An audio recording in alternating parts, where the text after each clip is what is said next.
Hello, I'm Lucian Hudson, Director of Communications. Welcome to Spotlight. Over the past year, I've been interviewing senior managers on their focus and their areas for the future. I'm still going to be doing that, but I'm also going to be shining the spotlight on the wonderful work that our teams do across the university and particularly within teaching and research. So today I'm really pleased to be joined by the Oecumene project, a key project within social sciences, and joining me are Jack Harrington and Zaki Nahaboo. Hi. Jack, could you tell me a little bit more about what is Oecumene? Certainly. Well, to give it its full title, it's Oecumene Citizenship After Orientalism. And what that really means is we're interested in what citizens are doing now, how citizens act. We feel that this is something that required investigation because I think too often when people think about citizenship, they think about it as legal status. If they're interested in the past of citizenship, they perhaps think of a Western story of ancient Greece, of ancient Rome, fast forwarding through the Middle Ages to Italian city-states, to the English Civil War, the American Revolution, the French Revolution. We hope for our research to show that citizenship as a category is so much more than that. Our research is looking at Israel, looking at India, Japan, Jordan, all over the world, looking at the exciting ways in which people are acting as citizens. So who exactly is involved in the project? Well, it's a good question. I think that question reveals the scale of the project. We have the principal investigator, Engen Eisen, who is Professor of Citizenship at this university.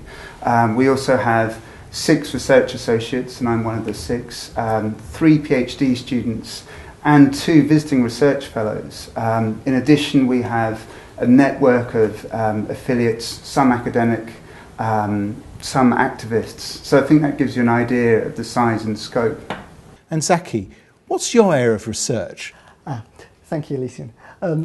My area of research looks at the relationship between British multiculturalism and colonial histories of Britain's empire.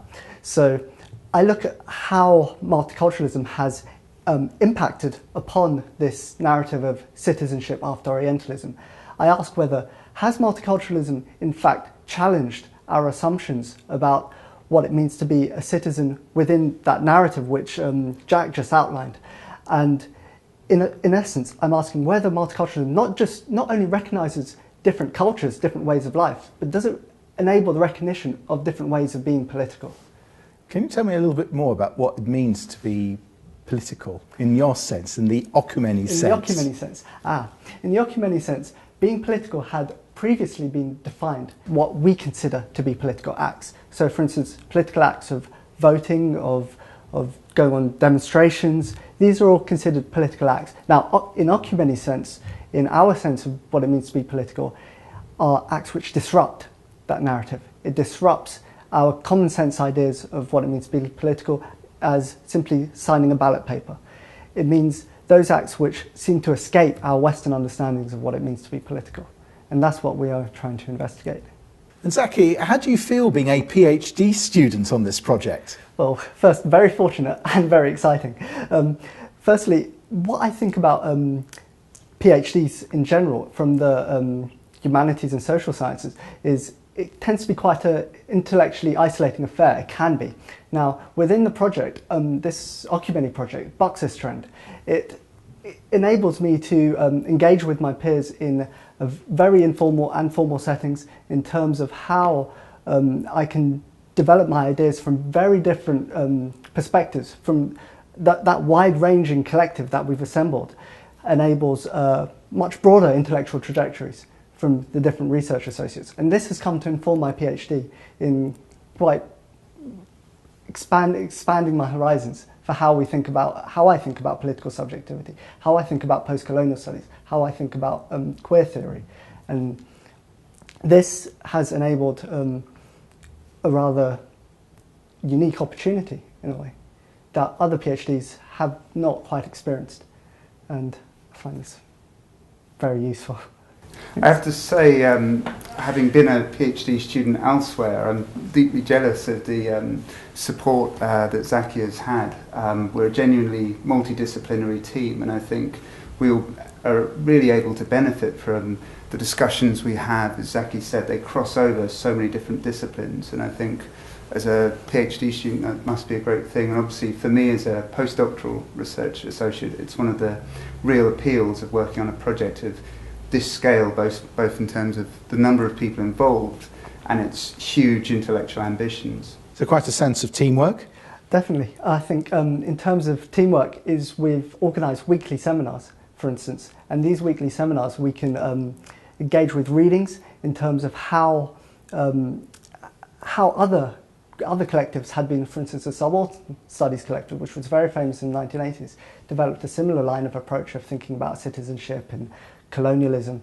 But we have assembled this collective which tries to think beyond these limits of post-colonial studies, beyond these limits of liberal theory, liberal political theory.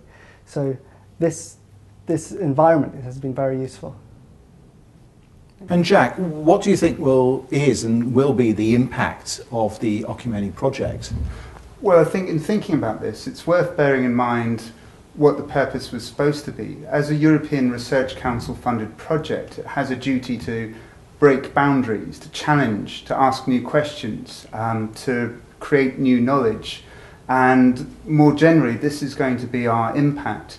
Already, in academic terms, we've seen this. Our first symposium, which was held here last February, had over 230 delegates, significantly from from 27 different countries, not just the normal European, North American dominance that you'd expect in an academic conference. They came from, I counted, every single inhabited continent, which gives you an impression of the broad scope we can give. As well as this academic impact, we're also hoping to have an impact on policy.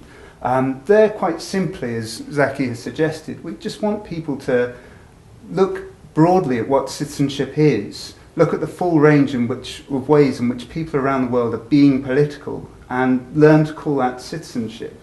And we feel this is already progressing nicely. We've got an event next week in Brussels, which is part of the European Year of Citizens. We're working very closely with the European Year Citizens Alliance. That work, I think, really highlights our impact.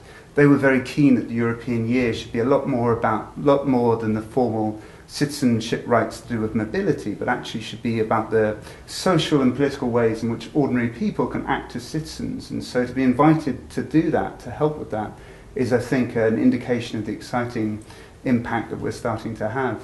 Thank you very much, Jack and Zaki. Good luck. Thank you. Thank you.